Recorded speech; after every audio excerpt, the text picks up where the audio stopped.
بسم اللہ الرحمن الرحیم۔ عزیز طلباء و طالبات، السلام علیکم۔ پیارے بچوں، کل ہم نے مرزا غالب کے ادات و خصائل کے بارے میں پڑھا۔ بچوں، کل ہم نے مرزا غالب کے ادات و خصائل کی ریڈنگ اور مولانا الطاف حسین حالی کا تعارف پڑھا۔ آج ہم کتاب کے صفحہ نمبر 9 اور 10 سے مرزا غالب کے ادات و خصائل کی ریڈنگ اور اس کی وضاحت کریں گے۔ جب دیوان خانے میں پہنچے تو اس کے دالان یعنی بڑے کمرے میں باسبب کی وجہ سے مشرق کی طرف منہ ہونے کے دھوپ بھری ہوئی تھی۔ مرزا نے وہاں یہ مصرع پڑھا: ای خانہ ہمہ آفتاب است، یعنی یہ گھر تو سارے کا سارا سورج ہے۔ عام طور پر یہ محاورہ فارسی زبان کا ہے اور طنز کے طور پر بولا جاتا ہے۔ ایک محفل میں مرزا میر تقی میر کی تعریف کر رہے تھے۔ شیخ ابراہیم ذوق بھی موجود تھے۔ انہوں نے سودا کو میر پر ترجیح دی، ترجیح فوقیت۔ مرزا نے کہا: میں تو تم کو میری سمجھتا ہوں، مگر اب معلوم ہوا کہ آپ سودائی ہیں۔ سودائی مین دیوانہ۔ باوجود یکا مرزا کی آمدنی اور مقدور مین حیثیت بہت کم تھا، مگر خودداری مین غیرت اور حفظ باز یعنی لحاظ کو وہ کبھی ہاتھ سے نہ جانے دیتے تھے۔ شہر کے امراء و عمائد یعنی امیر لوگوں سے برابر کی ملاقات تھی۔ کبھی بازار میں بغیر پالکی یا ہواداری کے نہ نکلتے تھے۔ پالکی اور ہواداری سواریوں کے نام ہیں۔ عمائد شہر میں سے جو لوگ ان کے مکان پر آتے تھے وہ بھی ان کے مکان پر ضرور جاتے۔ ایک روز کسی سے مل کر نواب مصطفیٰ خان مرحوم کے مکان پر آئے۔ نواب مصطفیٰ خان مرحوم مرزا غالب کے شاگرد تھے، اس وقت وہاں موجود تھا۔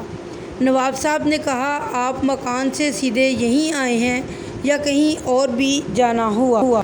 مرزا صاحب نے کہا: مجھ کو فلاں صاحب کا ایک آنا دینا تھا، اول وہاں گیا تھا، وہاں سے یہاں آیا ہوں۔ ایک دن دیوان فضل اللہ مرحوم چرٹ میں سوار، چرٹ سواری کو کہتے ہیں، مرزا صاحب کے مکان کے پاس سے بغیر ملے نکل گئے۔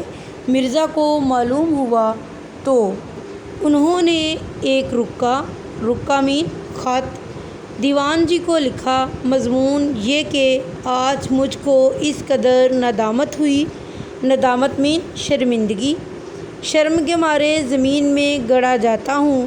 اس سے زیادہ اور کیا نالائکی ہو سکتی ہے؟ نالائکی نافرمانی کہ آپ کبھی نہ کبھی تو اس طرف سے گزریں اور میں سلام کو حاضر نہ ہوں۔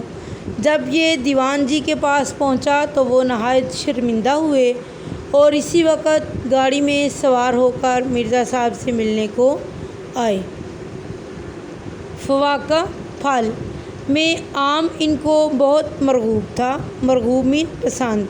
آموں کی فصل میں ان کے دوست دور دور سے ان کے لیے عمدہ آم بیچتے تھے، عمدہ اچھے، اور وہ خود اپنے بعض دوستوں سے تقاضا کر کے آم منگواتے تھے۔ تقاضا کرنا، مطالبہ کرنا یا طلب کر کے منگوانا۔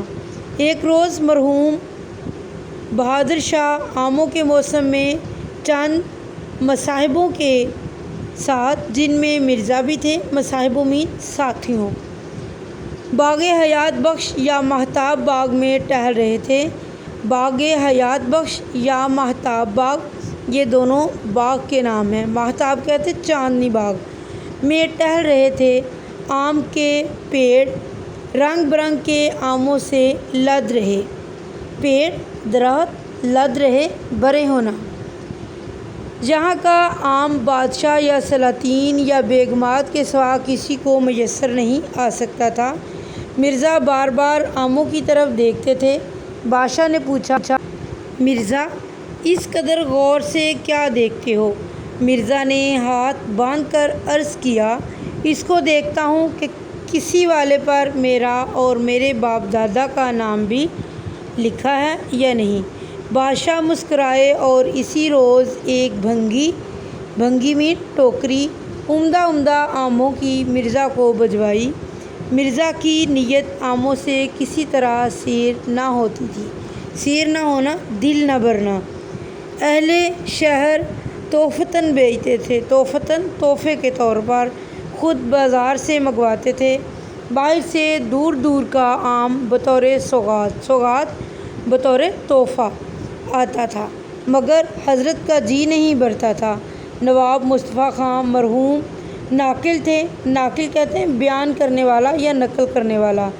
ایک صحبت میں، ایک محفل میں مولانا فضل حق اور دیگر احباب موجود تھے اور آم کی نسبت ہر ایک شخص اپنی رائے بیان کر رہا تھا۔ رائے تجویز کہ اس میں کیا خوبیاں ہونی چاہیے، خوبیاں، صفات۔